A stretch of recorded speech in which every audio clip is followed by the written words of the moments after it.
Imagine for a moment defeat, not the abstract concept warriors discuss in the halls of the honored dead, but something tangible, something real. A weight pressing down on your shoulders as you kneel in the waterlogged flowers beneath you, each breath a labor more difficult than the last. This is not a tale of triumph for many, but today, it is your reality. From the moment your blade first clashed with his, you knew this one was different. Not like the countless others who fell before your dancing blade. Not like the weak who trembled at your name, Malenia, blade of Miquella, the undefeated. No, this warrior moved differently, fought differently, persisted beyond all reason. The scarlet rock courses through your veins like molten gold, the gift and curse of a forgotten god. It stole your eyesight moons ago, replaced your limbs with cold prosthetics, hollowed your flesh until you became more legend than woman. Yet it gave you power, terrible, beautiful power that has never failed you. Until now, you remember the moment your pride shattered, how you called upon the rot in desperation, let it bloom inside you, transforming your broken body into something divine.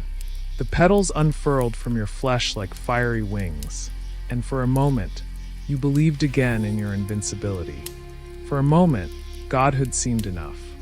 But this tarnished, this nameless warrior weathered your divinity like a cliff face against the tide. Each blow that should have ended him merely slowed his advance. Each burst of the rot that should have dissolved his flesh merely made him more determined. How many times did he fall? Dozens. Hundreds. Yet always he returned, lessons learned, movements sharper, until even your fastest strikes found only emptiness. The waterfowl dance, your masterpiece of swordplay, once carved armies to ribbons. Against him, it became a desperate gambit, each iteration less effective than the last. He learned you, studied you, adapted to you in ways no opponent ever had.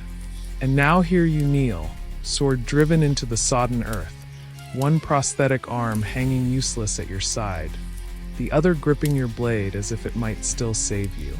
You hear his footsteps approaching. Slow, deliberate, not the rush of a victor eager to claim his prize, but the measured pace of someone considering their next move with care. You tilt your head upward, a habit from days when eyes still served you. Now you sense him through the vibrations in the earth, through the subtle currents of air his body displaces, through the steady rhythm of his heartbeat.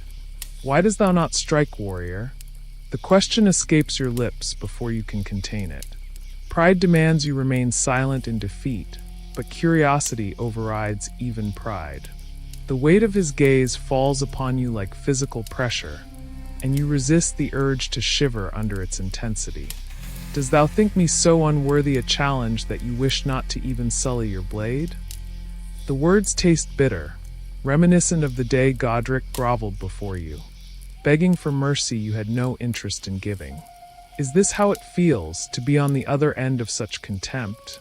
To be so thoroughly bested that your opponent doesn't even consider you worth the killing blow? His voice, when it finally comes, surprises you with its gentleness. I stay my hand not out of pity or newfound compassion. Rather, I consider it a waste to strike thee down. Confusion blooms in you like another flower of rot. A waste? What game does he play? What further humiliation does he seek to inflict? You are Malenia, daughter of Marika and Radagon, Empyrean chosen by an outer god. Even in defeat, you are not to be trifled with. You say it is a waste, yet you do not give reason to your decision. What does thou want from me? The question hangs between you, fragile as mist. What could you possibly offer him that he hasn't already taken by force of arms? I suppose you could say that I do not want anything from you. What I want is you yourself. The words make no sense to you. They are puzzle pieces from different sets, incompatible with the reality you understand. You yourself? What could that possibly mean in this context? You would have me as an underling? I refuse. I will not place myself at your beck and call, nor will I take orders to leave this place. I have my own obligations. Miquella's face floats in your memory, beautiful and eternal in his sleep. Your brother, your purpose. Leave this place if you do not wish to finish what you started. To your surprise, the tarnished laughs.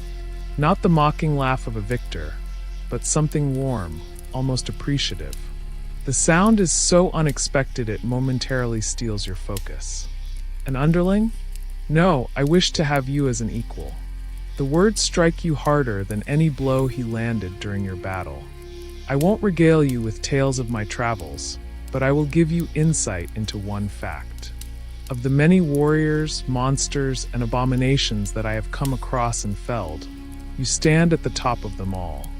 You are by far the most difficult fight I have ever had to partake in. A compliment, then.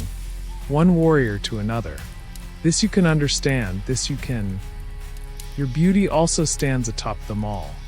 The words hit you like cold water. Beauty.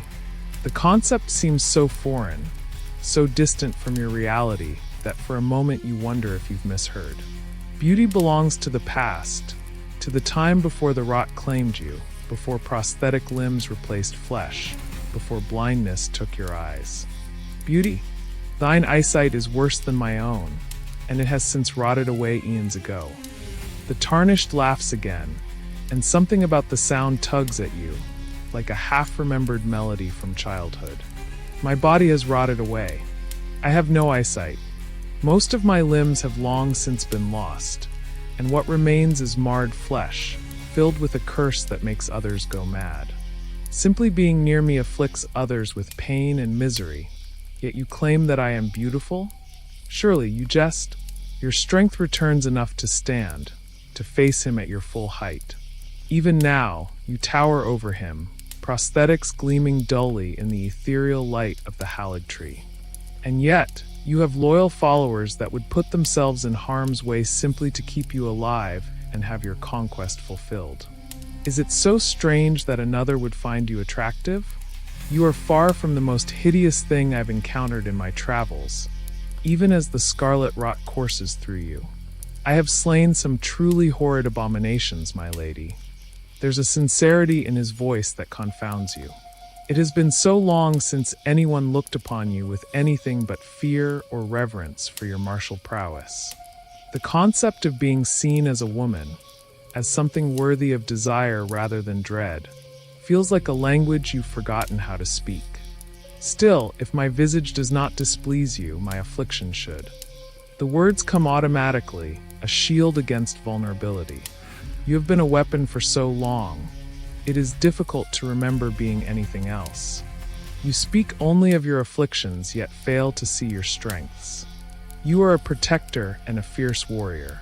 Even now, you wish to protect one such as I whom hath beaten you in combat and could have machinations on your life. His insight pierces you more effectively than his blade ever did. Is that truly what drives you? Not fear of further humiliation, but concern that your curse might claim yet another victim? The scarlet rot has taken so much from the lands. Khalid lies twisted and broken in your wake, Radon's mind shattered by your curse. The thought of adding this warrior, this equal, to the list of those destroyed by your existence fills you with a nameless dread. Just who are you? The question bursts from you, unplanned and unguarded. You feel suddenly exposed, more naked than your physical form already is. Something about this tarnished makes you feel small despite your greater height, makes you feel seen in ways that have nothing to do with eyesight. I have no true name, but I will abide. I am he who will usher in a new age soon, not one of corruption and decadence, as is the current state of affairs, but one where everyone will be able to do as they please without coercion. I will remove all outer god influence from these lands and leave the power in the hands of its inhabitants. I am the Elden Lord, and I would have you as my consort, Malenia. The air shifts as he summons a weapon, a hammer that radiates golden light, its presence alone sending tremors through the ground beneath your feet. And suddenly everything makes terrible, perfect sense. The unmatched strength, the majestic presence, the golden hammer that could only belong to one being. He has done what neither you nor your siblings could accomplish. While you slept in the hallowed tree, guarding your cocooned brother, this nameless warrior reshaped the very order of the world. What else have you missed in your slumber? What has become of the lands beyond your sacred tree? I am flattered, my lord, but as I've already said, I have my own obligations. And I intend to help you fulfill those obligations. The Elden Lord kneels before you, this conqueror, this reshaper of destiny, lowering himself to one knee as he produces a ring from his garments. The gesture's meaning is unmistakable, even to one who has lived as far from matters of the heart as you have. You find yourself wishing, absurdly, for the armor you once wore, feeling strangely vulnerable in your transformed state. Battle nudity never concerned you before. It was practical, allowed the rot to flow freely when needed, but this is no battlefield. Or perhaps it is, just not one you've been trained to navigate. I will become your eyes with which to see, and your limbs with which you traverse the lands. I will become your blade, your shield, and your armor to protect you from harm. I will see to it that all your dreams become reality, even those thought impossible. On my honor as the Elden Lord, as a warrior, and as a lover, I swear to serve thee as long as your bosom draws breath. Take me as thy champion, and I will give myself over to thee completely. Malenia the Severed, allow me to make you whole. A war rages within you, more fierce than any external battle you've fought. Miquella is your purpose, your reason for existence. Protecting him has been your sole mission for longer than you can remember. And yet this warrior speaks of making dreams reality, of serving as your champion. His sincerity radiates like heat. You've crossed blades with him, felt the truth of his character in each strike and parry. There is no deception in him, only raw determination and now, inexplicably, devotion. He has already changed the world. Perhaps he could change your fate as well. He has certainly changed something within your chest, awakening feelings you thought long rotted away. My body is barely my own anymore. My flesh is dull and my blood rotted. Misery and death follow whatever paths I tread, finding refuge in my footsteps. I am a blight to all who dare approach me. Yet still, you would have me? The Tarnished, no, the Elden Lord, shakes his head, unwavering in his certainty. Noble lord of these lands, I accept thine gesture. You extend your prosthetic hand, feeling the weight of the ring as he slides it onto your metal finger. Perhaps this decision is hasty. Perhaps you will come to regret giving yourself to another so quickly. But what risk is there really? He has proven himself in combat, the truest test of worth, you know. He could take you by force if he wished, yet instead he kneels before you, asking permission, offering himself as completely as he asks you to offer yourself. Perhaps, after all this time, it is acceptable to set aside pride and stubbornness. Perhaps there is something beyond duty and pain. Your thoughts are interrupted by sudden movement, the Elden Lord rolling on the ground as if in agony. He retrieves something from his belongings and consumes it, his distress immediately subsiding. The scarlet rot. In your distraction, you'd forgotten its constant presence, how it seeps from your body and poisons all it touches. He must have been fighting its effects throughout your battle, throughout this strange courtship, only now allowing his discomfort to show. What a peculiar man indeed, this Tarnished who would be your consort. This lord who sees beauty where others see only decay, who finds in your severed form something worthy of completion. Perhaps there is wisdom in accepting what he offers, not merely as a tactical alliance, but as a chance at something you'd long ago dismissed as impossible. A future beyond the rot, a purpose beyond waiting, a connection beyond duty. You look down at the prosthetic finger where his ring now rests, a circle of gold against dull metal. Whole, he called you. Not severed, not cursed. Whole.